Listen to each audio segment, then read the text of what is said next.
Car de Kunta, aïe, va pour respecter. Vous comprenez, nous balles à mon mingi, malobara moukier. Yes, quoi que les qui est colobo, ou un amutal cabal. Bien, le babal, bien.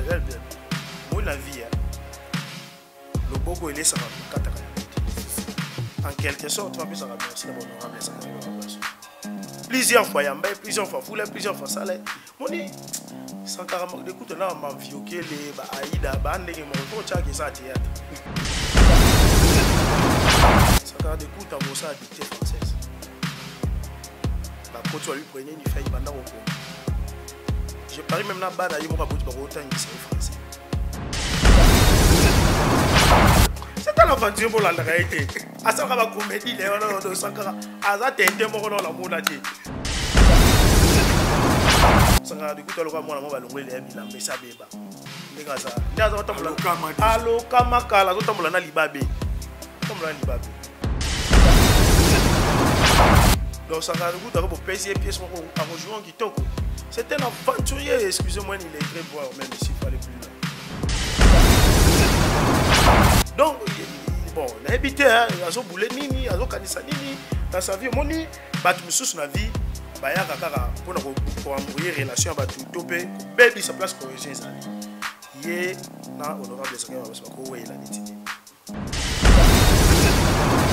Am vie na biso ba. Pour ça na bon ça prêtre. Mais ce qu'on veut que gérer famille na été, c'est le début à misère na déstabilisation. Et à le pour là.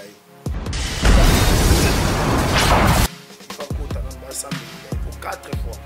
Oh, à mon le communauté, c'est la tête. Il y a le communauté. À Sony. On a son ammonia, on est une grande sœur dans le coin. Niveau na bête, ma kofi ngai moko. Pas ça sérieux, après 2 ans au Cameroun. Est-ce que bana batu banzoto, mina bango, après suka nango otiki bango.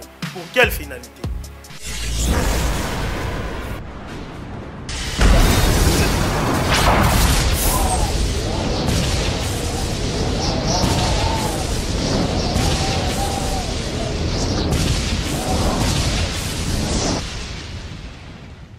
Zakari Mwamba, Petit Zacle. Petit Zacle. Zakari Mwamba, le Petit Zacle. Zakari Mwamba. Allez, Petit Zacle. Petit Zacle. Petit Zacle Mwamba, papa dans le prince.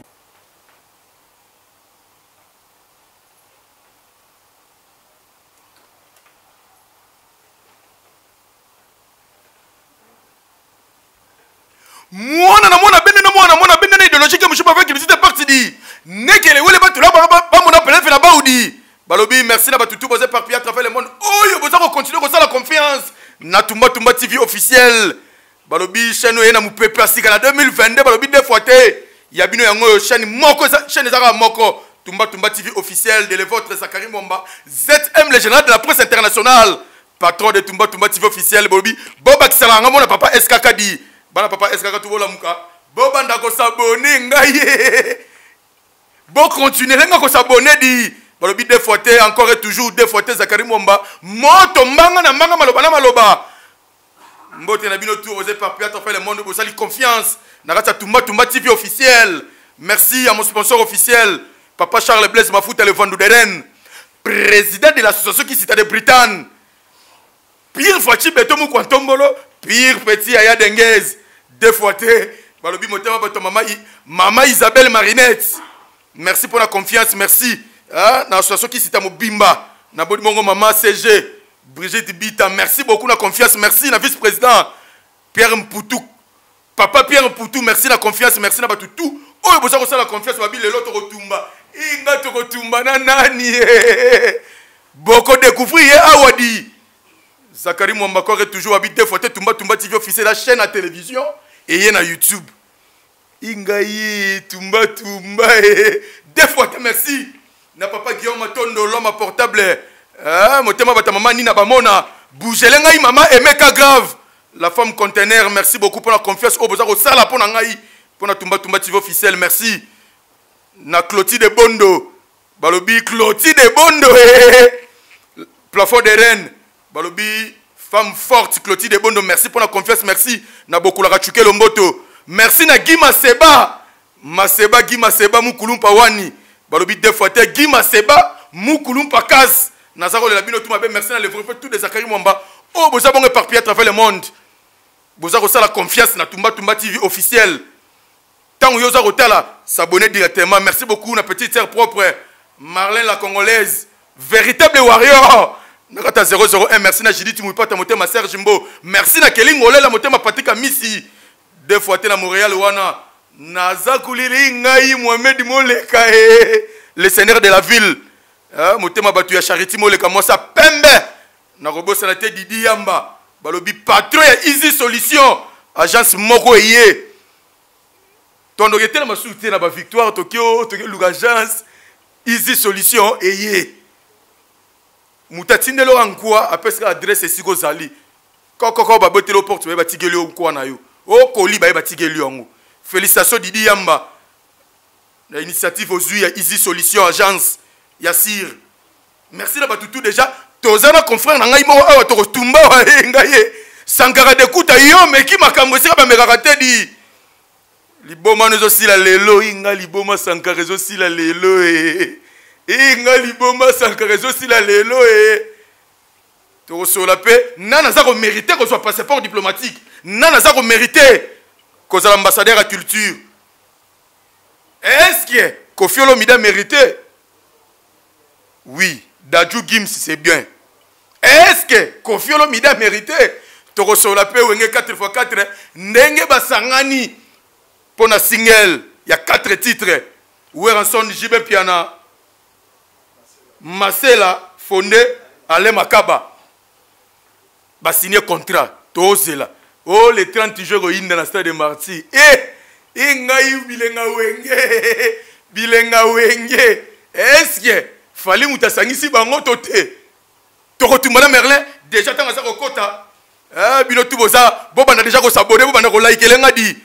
Maël Sadiki balobi deux fois te Merlin Folo Nganzi deux fois te Tumba TV deux fois te merci beaucoup Merlin Folo oh lelo na kata Tumba TV oui ba impression on a nous déjà na nous pour Tumba 1000 abonnés déjà bon pour na impression na rapidement pour na Tumba télévision en tout cas félicitations na yo mo initiateur na patron ya Tumba télévision et puis c'est un weza isusu ya ngai confrère na yo atanga no classe moko na ifasi si lelo na ye na kati ya entreprise ya confrère na ye kopesi la donc vraiment félicitations merci beaucoup na ba abonné sur Tumba TV bo sale confiance bo continuer ko s'abonner eza ya bino en tout cas félicitations na yo et puis na Tumba na équipe Tumba TV ndenge za okende vraiment merci beaucoup Merlin merci beaucoup merci kaka ndenge yo pesi ba félicitations merci to yambi yango pena à porte ouverte merci vraiment yo ebi batu misusu ba koti na bango autoroute na nzela ba koti na vélo na autoroute biso ça li facile doit ba journaliste bien formé quand tu pour te ba tige banzambala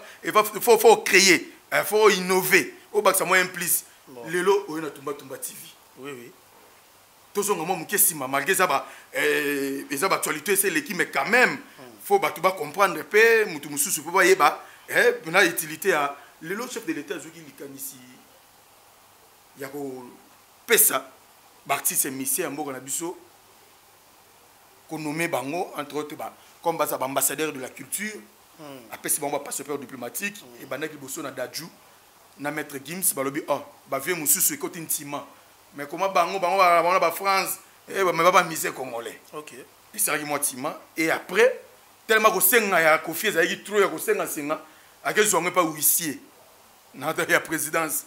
Il fallait que tu là-bas, ben, honneur, chef de l'État remettre, remettre qui va Gims. Mais est-ce que oui, ici à Pessier, est-ce que va mériter pena aux ambassadeurs à la culture? Premièrement, en tout cas, mon chef de l'État, c'est le premier de tous les Congolais.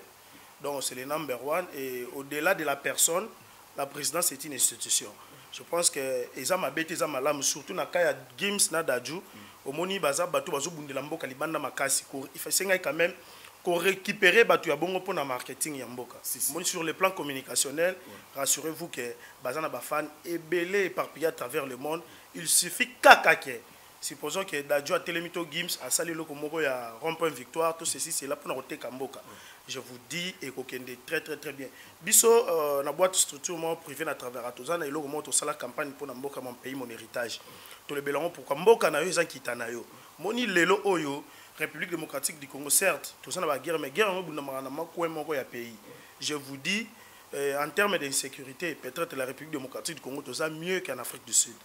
Parce que vous comprenez, on va bien la criminalité urbaine, banditisme en Afrique du Sud, Burma, et ça la makasi. À part ça, on va payer belé ça dans haut. Mais biso karane balinga côté kamboka mabe, comme il me mboka karane qui est fréquentable était. Non, mboka est fréquentable, batu akendaka, batu baliaka, na goma musique et betaka, batu donc tout.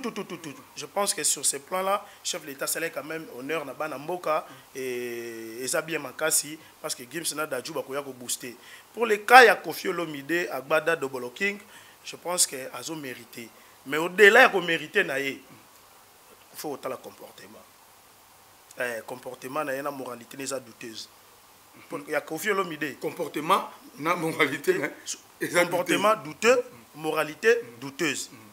Kofi Olomide sur ce plan. Mais pour la musique, en tout cas, en tout cas, musique n'est pas qui tourne macasse, mais comportement n'a endé. On a pu nous faire couler encre salive, donc ils ont lobby sans moi mingi. Et en plus, le cas n'a endé pour le qui ne pas ici, on a évité un landette, mais ceux qui ne sont pas ici, ça sonne. Na rana omoni, na fini bande ko na ça la sécurité, te ba bodyguard te, ah ba za la rapport. Ce que ko luka mukondi. Au souki pas mamba, to mutu moi sécurité porte ce que ça niveau na yangwa.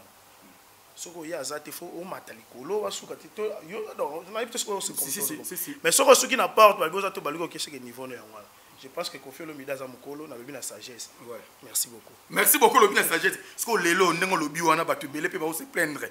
Ya romona ki no comportement ya Kofi Olomide vie ya boye, il est trop rancunier na batu, omona ka boye sur la na ote, yo mona yeka ka loba vraiment na ebité songa na sala nini. Ya sala ka batu lokote. Sona chaque fois comme ka passeport rouge. Lelo passeport rouge mais ce que utilité ya passeport rouge on a qui ambassadeur ya culture en haut. Et ça se valorisant déjà. Est-ce que la culture est la musique? Oui. La rumba congolaise inscrite dans le patrimoine immortel à UNESCO, c'est bien. Oui. Vous savez que même les lingala, la langue lingala, c'est un patrimoine culturel. Yo so voyage aux États-Unis, il faut que l'anglais. Oui, l'anglais. Si vous avez un indien, un libanais, tout batonde, il faut l'anglais. Lingala wapi plutôt. Kamata, Simba, Pesangaye, Yakanabouy. À apprendre facilement, à hériter langue yabatu. Au fêlé. Une fois de plus, la ministre de la Culture, la ministre des Affaires étrangères, c'est là. Tout le cambo, on a un diamant, la fisc, qu'on élargit l'assiette à l'État. Le lingala est un patrimoine culturel. Pour promouvoir les lingala, c'est le mieux, les langues mieux connues en Afrique et l'Obama trop. Donc, et ça sur le plan musical. Même au lelo à travers la gastronomie, comprendre l'art culinaire, ça qui m'a dit soigné banine. Et ça va un patrimoine gastronomique, il y a un bon cannabis, il y a un patrimoine culturel peut être conservé en haut. Des choses à nous aller à mon makaya bufumboa, ceci cela. Bah nous sommes ailleurs. Au yebi que na beaucoup années à Wyclef James Haïti.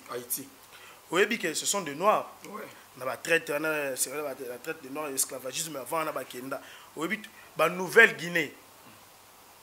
C'est-à-dire que tous les biso en Afrique. Baza africain. Mais sauf que bazo vivent dans contre et puis racine. Je pense que sur ce plan-là, en tout cas, va se tranquilliser. Il n'y a pas que la musique. Et l'ambassadeur va nommer, c'est nommé par rapport à travail, on a champ de prédilection. Mais au-delà de ça, il y a quand même formation, va élargir encore. Donc, il y a pratiquement les musiques, oh chérie, zappé batoyo, on valoriser et belé makasi. Vous comprenez? Et puis, la sensibilisation, comprendre qu'on laver congolais bongo, c'est que ah de la personne exemple les lingala, chinois, indiens, pakistanais, nani, nigérien, nani, baye ko la lingala, science de Nantes, car ceux qui ba message ba fan, ils apprennent ça de nulle part, de eux-mêmes. Donc ba go ça la paix quelque chose, ba fan di peut le bité. Ben là le exporter ce boye ce que komi tala boye il faut les ka na langue. Beaucoup de gens qui ont lingala baki batangi mombongo pekoti parce que lingala est un patrimoine culturel. Donc sur ce plan là en tout cas on sait que la bango ba za lempe mo mutima munene ba iba pe ko teka mboka malamu ba sale la ba passeport on a vraiment des vrais. Et ça ka ti pona ba voyage ba Gucci ba concert ba nité. donc ils ont pour mboka pour bango ba voyager déjà mboka ndi reconnaître bango alors faut pas ça la mboka. Merci beaucoup pour ça la mboka lelo donc on a culture congolaise est-ce que ils a propulsé tout se stationner lelo s'il faut le dire c'est stationner non. La musique congolaise elle évolue très bien de manière évolutive sur Otali flèche venait de manière ascendante pourquoi on a bongo au moni lelo en Afrique au lobaté que place monte ba ebi ensemble c'est faux place moko ba ebi jibem bien c'est faux place moko ba ebi fali pour pas c'est faux mais le problème est ça quelle est la politique culturelle du pays mboka na biso la politique culturelle à malamuti nos artistes ne sont pas promus donc bazala no mona bango na isa be fort moko personnel ba mi bundela bango moko ba pela sans mombonda donc au moni niveau na bango ce que que mboka ba font la promotion de la culture ba makambo belé na covid awawa na Burkina Faso na Benin ba font la promotion de la culture et puis bete artiste belé mais chez nous il on est salemaki il y a rien logo moko te salemaki donc artiste no monaka lelo musique na biso à l'échelle internationale ne vous en faites pas ils ont très bien ils ont tous en 5 10 parce que na bo fan de sapé congolais moko c'est tangilanga 5 10 artistes nigériens tant que comme moi passe donc on a Fali Poupa, on a Weranson, on a Jibem Piana, on a Ferregola et les autres. Donc on va limiter on a comboté et les autres. Donc on y a son dans la musique congolaise, ils ont qui toko maka seulement que babo ma polémique, collaboration faisait entre eux. Beaucoup sur le nom tout mais pour un échange culturel, bossa ka batu bien.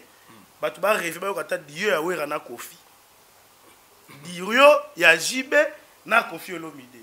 To Weranson na waze quoi to bon na Kofi na waze quoi ozo ni Fali na Ferre vous comprenez Fabregas na bina filé bon attends quoi uta kuna ce que comme il y a ndenge mususu Fabregas na bina filé pourquoi pas Fabregas na Ibrator dans ce monde nyonso wana et ça la culture mata ana yo kananu o eza souté que o mwana musala na patron comme siko ba travailler à légal mutu na partition mutu na mima kambuna ba yo travail je pense que yango ne ça que culture mata makambo belé tambola mais la musique congolaise et que nango très bien la mais pour toi na pesquise na kata yo mutu omona ke no o bendanga mutu nga na danger na ko yemba na été longa na opc na fula o kuna omona ke no ça dit et c'est un peu moi muke passe le balwa moto ndenge toke studio toke ko yemba toke ko tumba micro toke ko tumba studio to moto anini ngongo na yo yemba spiritualité ba bomba ba spiritualité comme makambo mususu wana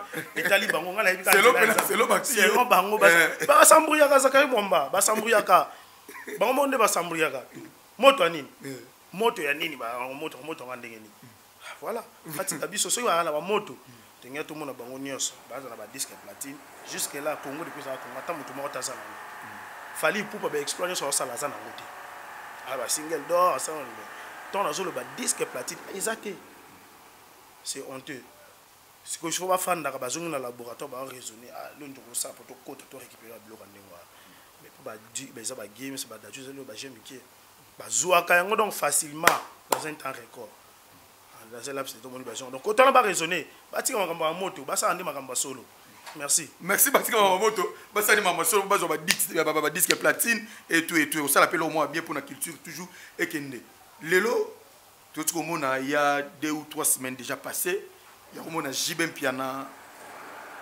Fondé Masela Alain Makaba na Weranson ça dit ba administrateur il y a 4x4 tout terrain à l'époque basangani pour na la single pour na robeta ba concert à minene et tout lelo eta que biso toza wenge toza bana ya wenge to botami wenge c'est dire qu'on a déjà loko wana salami wana car ne trop la maman culture ko basangana et tout so comme on a après 26 ans il y a séparation que oya ke ya sel makamuna e basali pe makambo ba ko sala lelo ya lelo souté ba ko la kisa susu na bato balinga la bonne musique surtout ko sangana na bango wana eta ke biso wenge génération wenge o jara en comment la génération qui toko makasi zakari mombo yebi na yebisi loko moko oui apparemment jeunesse à lelo bazaya ko la les puis bazo rêver makasi oui pourquoi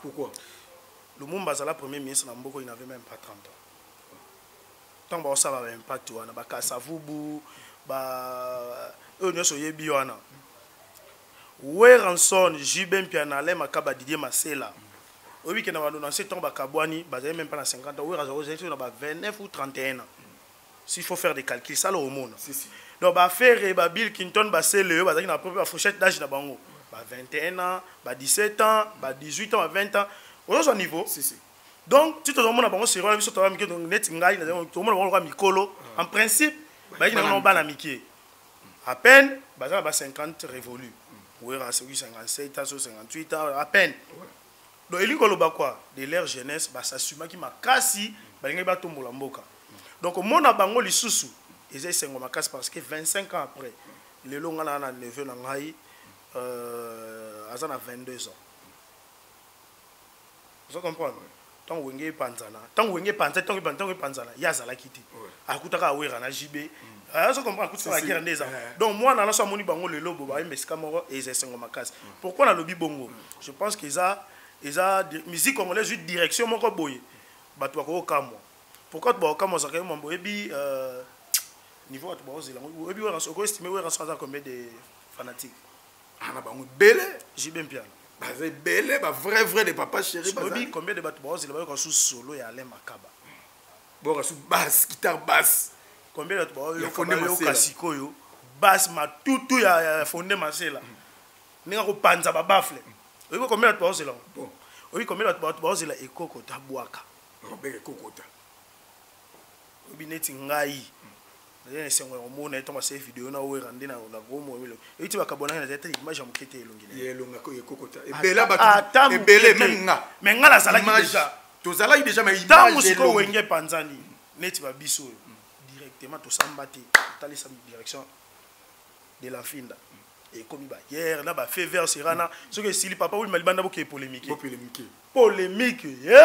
ndape makora ba nani koto kuna pe baza ko dinda ba kadia koto pe yo leki banga mukolo to ko solo la nini to ba kora mikora kosa ba grande causerie kora mikora no musique sile ba yambaka ye na délégation ba biloko wana moni makaku ndenga chetin akaita okoma na bota mutu akolonga te babiloko bongo mbuakela moi j'ai fait l'IFASI allez-y à l'IFASI comme on a ba travail ba tef sur la mémoire c'est sur la communication si ba benga oni ba jetons le jeter je crois dans le combien ba jetons la musique congolaise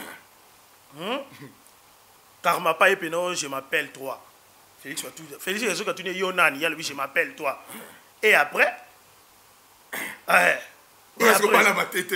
et après vous sentez musique et mes amis ont boumé la tête d'être allé là ils essaient de polémique moi boya qui toque ils ont matsandoul les secondaires le verre bêta va parler du peuple combien de porte boucan à Esplanade dans stade de Martyra JB bling bling concert à bling bling Weranson na laquelle les bien baba eloko pema bokanya monta na kimono na ce qui tracteur c'est-à-dire quelque part on a été émerveillés c'était une bonne génération une belle génération et ça là c'est que nous autres tous se réveiller tous va que à vie on gagner ngo vie on gagner on a courage on a casse na moko parce que bango pe na habité en tout cas so tali na ndinga mabete na clan wenge je vois na habité sur ba licencié baza 10 na limité mais lelo il gagne vie normale bana na bango ba sali betide ko leka bango ba ke likolo lelo yo bazo futa batu ba donc ça dit ba ça patron sur ce point là je pense que la musique congolaise a fait gagner vous comprenez et gagner lelo bisengo bokoninga ouais les maman dit les donc au tali côté au Macintosh et qui chasse minda pele et ba camino donc zaka mwamba attention boya baninga mais je ne sais pas ndino bini mo pe au côté à voisin banda ko kabona so mu na TV boye yo kuti we rotiki nanu wa pe kuna oh so ko ba jibe ko zape bo chepe chambula mo ni bo wela ni na ndaku moko bo bagare pe bana père moko libumu moko série wana lelo biloko ni salima yesusu ezate wera uti poto opération dragon na lia bazuka na tabeta tatouage Papa. Au lève, au sombi chingom. Mais Au caché dieu, na caché. ngai. Caché Faut na se nga. mettre au niveau sur le Au haut, là. lève, au sono chingom. Mais caché na nga. Caché. Faut na bête en haut là, tout. Oui, rien na ba bandana. Na la ta bandana ti. JB Penel ba fubu, ba 05. Ba eko. Nani alata yango te bala mindele ba basket. Nani alata to jibe pena lo bi bling bling. Soko sangilo ka pembe seke ba lokayo. Bon. Et si quand on va ta popoter yango la, to yeba ba pembe monsieur comme ba blanc cassé ba kaki.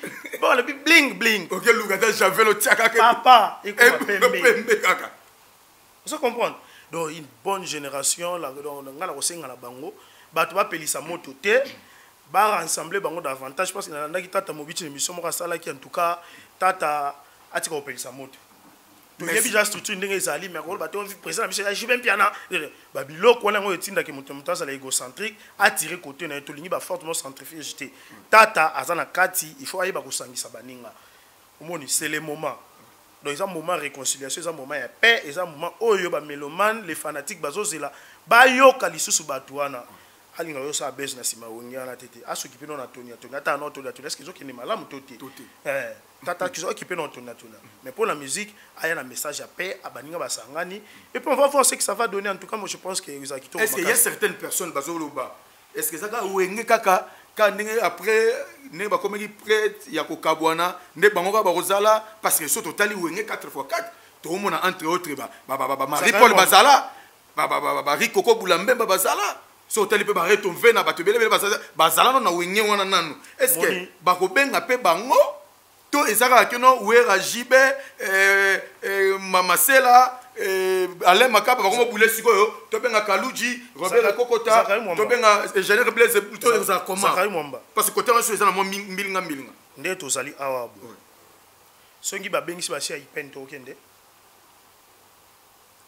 to kita bon ngana yo siko to fandi communiquer mo ba bengisi ba ancien ifasik to sani to kende parce que to aba c'est facile kasite balobi wenge ata beta 2 jours 3 jours 1 jour na wenge tellement que na sillage ba yebaki il est wenge point bas to ba esenga ba faire rigolo faut bazala oh bo fe o mataka na concert na wera lo baki ça yete ana pantalon la munene wala pembe la chemise oh il a fait rigolo juste des nuances donc biloko wana totika ko benda na lingi pe na moto te na sujet oh donc c'est-à-dire c'est le clan Wenge au général dans sa configuration ancienne c'est-à-dire 4x4 Wera JB Ale Makaba Blaise Boulin Kokota Titina Fikare Burkina Faso donc c'est-à-dire bango wana nyos Emeli alias Alempela Tutu Kaluji donc c'est-à-dire batu wana nyos tata Mobich exact que c'est le cas polémique hein et le batu mususu côté yango na pese exemple côté boyo manda chance pas lobby c'est-à-dire ba ba test vraiment ça ka pona bango kaka wana parce que bango pe ba hi ba tête JB Wera c'était vraiment ba tête lelo quand on parle de Wenge au moins Wenge BCBG Wenge est-ce que oyebi que raisonner ba tête ya problème te ça yo zala collègue na ngato tanga no na ifasi ba moko mais yo banda da koleka na télévision biso notre banda na métier te si tonga pe na zwa ki métier na sala pour na ko sala vous comprenez mais lingi ko lobanini par là tête ou pas ba héros dans l'ombre bazala nde to zaboy cameraman a filmé biso ba to amone tête so bengi équipe tumba yeah ozala ah mais alors on est ça ba tout ba so ko mona bazaki en avant plan na si ma pe to bazala ki belé si voilà merci beaucoup on peut éclaircir pour na dossier wana ya Wenge de basangani et mutuna kwa na zela quand ndenge za boss mais ezana batu mususu swati moi ti mambi moko betikala comme sous jiba sola na manda chantité est-ce que Luka manda chante ça na projet wana kotoyo Wera son na betaka bien tena Adolphe Dominguez est-ce que linga Adolphe Dominguez ça c'est ça aussi ils ont causé problème au moni dossier wana moni même nzambe aloba David l'homme selon son cœur moni même nzambe par na ba préférence na ye batika to afanda jibe mpena temps bazali bango nyonso ayipe na préférence na ye Wera pareil Blaise Boula Ale Makaba mutomta il a préférence na ye on a dossier les discussion moko donc faux débat ba ye bani ndenge ba ko sala ba bindi ba bongisa moko mon neto sola ba ko ba zo kolela ba stratégie ba makamde ba tambola ba zo luka ba benga na kasi c'est do ba limbonda donc to tika na biso kutu ko samba awa donc ndenge za wana ba ye makambo sala biso za ka conseil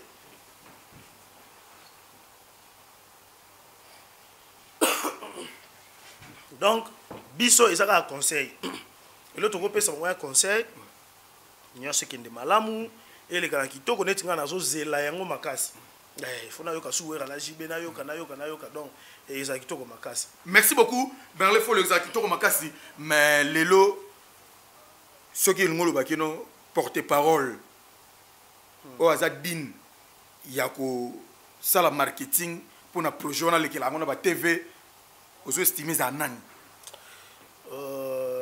bango nyonso mais na kolongola mutu moko nani Sankara de Kunta. Pourquoi Sankara de Kunta? Sankara de Kunta oyo azali lelo c'est le wenge mais niveau azo manquer le wera na JB et puis niveau azo manquer batu nyonso c'est comme si Sankara de Kunta azana monopole ya kofinga batu ya kolobela batu mabe donc ndenge azawana azandenge moko na Covid il faut otia 100 mètres. Il faut otia Sankara 100 mètres. 100 mètres. Muto moni balobi monoko lo baka mingi betala pe mabako mingi. Si. Sankara de Kunta koloba mingi lingo bate ko yeba mingi. Si. Même so tali raisonnement na eza mabako mwa mingi. Raisonnement Sankara. Raisonnement na mabako to. Mabako lo ko libulo sami na wilera donc eza ba décalage eza na ba écart. Ata Ukraine eza na guerre mais on sentit eza moi ba cohérence ça il n'est pas cohérent. Il n'est pas cohérent. Il fallait ba ko cohérent na vie na ye. Et je crois qu'à un moment donné, à vivre, il va revendre la cause en ciment. Omoni, au fan de Tali, à Balobi, au Betikara. Mais au lobo, parce que hier, vient un moine greco. Hier, fois loba, pour ablia, hier, fois ça, oui, po. Omoni, tant qu'on a obéi ma solo à battre. Azo finga battre. Alors, le batu, faut à la ravine, et à Yemoko, ils en dengeni.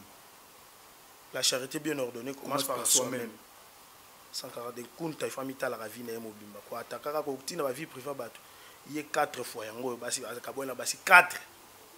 Oh Sankara de Kunta akabona ba 4 fois. Akabona basi basi ba okima kimera. Bon siko ba okimeleni. Awela na ba misina nzungu. Alata ba kaya soma puta na ba excusez-moi pour l'expression. Ba okimeleni. Avant la femme de nuit. Comment redivorcer 4 fois? Non. Dans la vie, exemple dans la vie à un certain moment, il faut savoir rester calme, de ne rien dire. À quand c'était que ninga sawana aleki tamusu Mosaka, Roger Ngandou, tout le monde a pu passer belé. Ba Texas Katadi, ba Bonzo Centreville. Donc ça dit basala et ba Papi le Prince, ba on a ndeko na biso musu. Dadi Moula. Ba Dadi Moula. C'est bon.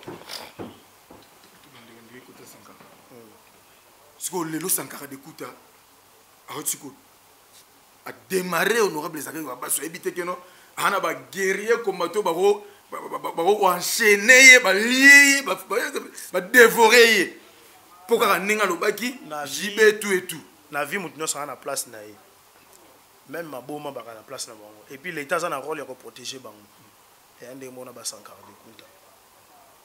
Sankara de Kunta ko ça dictée française ba koto lui prenait une feuille banda ko koma. Je parie même na bana yimo ka boti ba ko tangisa français.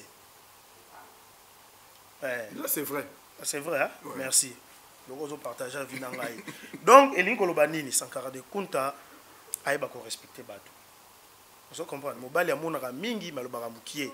Yesu ko kwa kuleleki ko lobo wana mutale ka lo bia lo bi mutale baba lo bia. Moi la vie hein. Le boko il est sarat kataka yango ti. Si. En quelque sorte, tu vas plus remercier d'abord honorable Sakari Babaso. Plusieurs fois yamba, plusieurs fois foule, plusieurs fois salé. Moni Sankara de Kunta là m'a vioqué les ba Aïda, ba ndenge mo faut tchaki ça théâtre. Donc Sankara de Kunta ko pèse pièce mo à rejoindre Kitoko. C'est un aventurier, excusez-moi, il est très voir même s'il faut aller plus loin.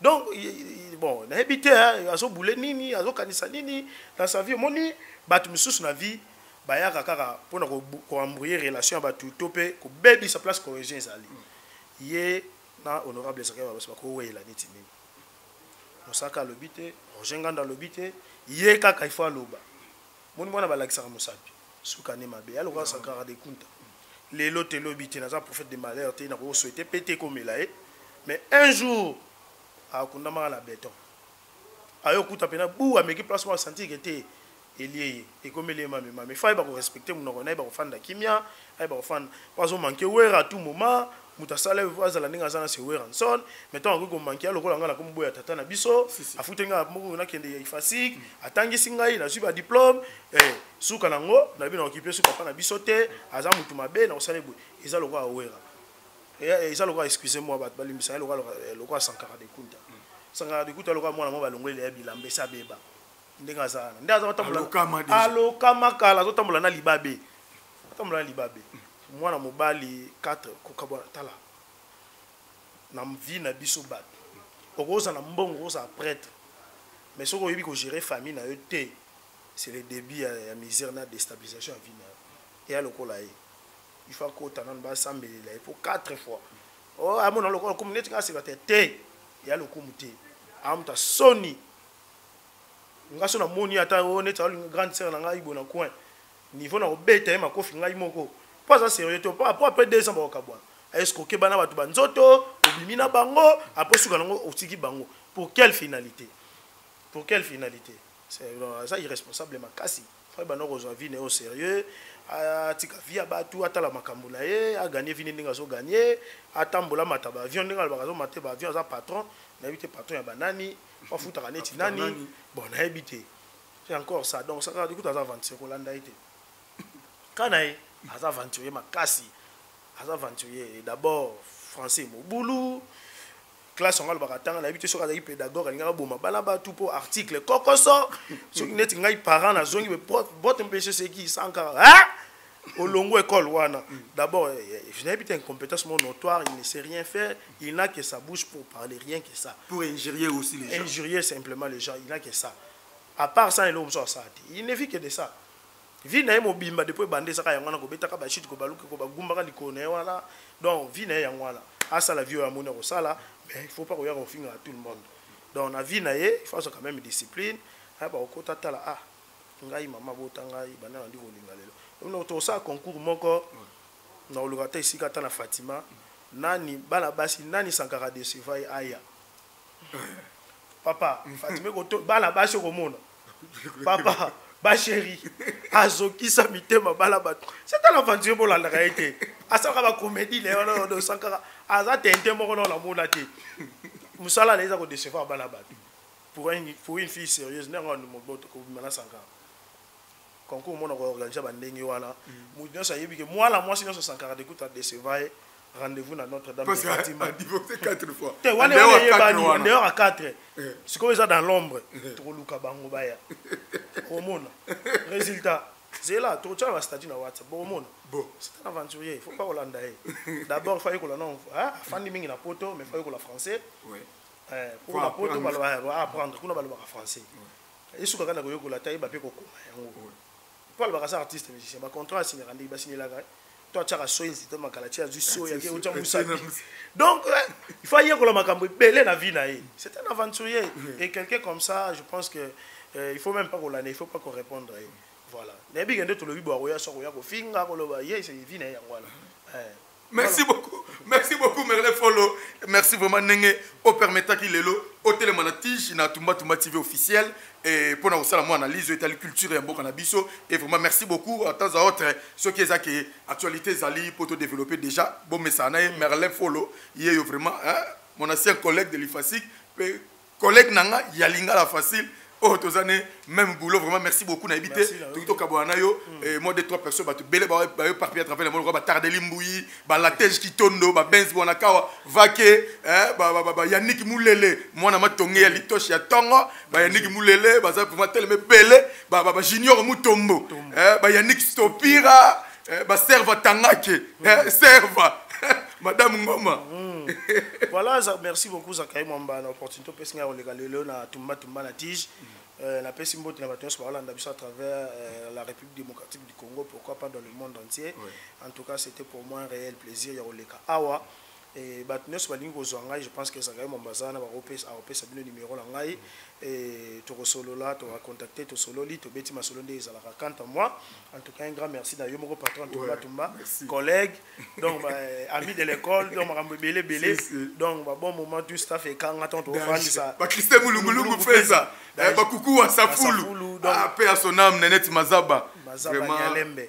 Donc paix à son âme et na batu nyoso et là on a pesi mbote mingi na ortie ekofo donc on a donc danger ortie ekofo et puis pourquoi pas na Tardeli Tambambouyi et na pesi mbote na honorable Pichu Mwamba Magic na pesi mbote na Baudouin Kabouya, Napoléon Bouchiri, madame Marie-Ange Lundu, coordinatrice na biso ya Token d'Africa, madame Mami Mabika, en tout cas la batu nyonso c'est na fanda na aussi sabangote donc biso à ta TV to na batu belé pourquoi pas la boss Gimenga les barons Gimenga donc la PCP Mbote et Jonas Diansangu bah c'est belé en tout cas donc aussi sabangote merci l'opportunité quand il y a des informations s'il y a actualité on viendra pour décrypter pourquoi pas pour les cas ya biso mais mingi en tout cas to aussi la cohésion tokosenga kimia na mboka tokosenga tota banalité pembeni to construire mboka bato bazo souffrir ba polémique ya na tina te bolanda Sankara te bolanda bato misuti awa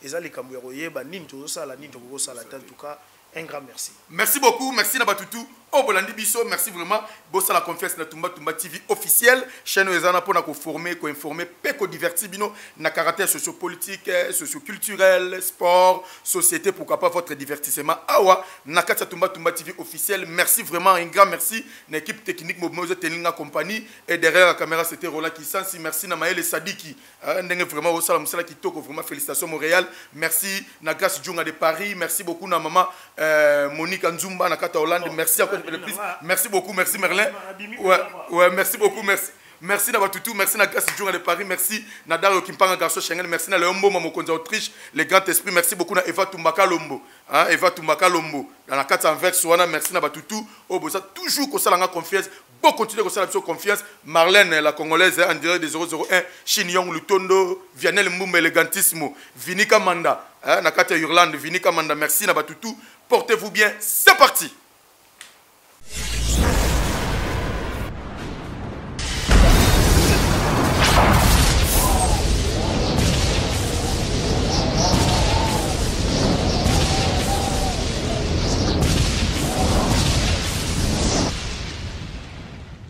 Zakari Mwamba, Petit Zacle. Zakari Mwamba, le Petit Zacle. Zakari Mwamba. Allez, Petit Zacle. Petit Zacle. Petit Zacle Mwamba, papa na prince.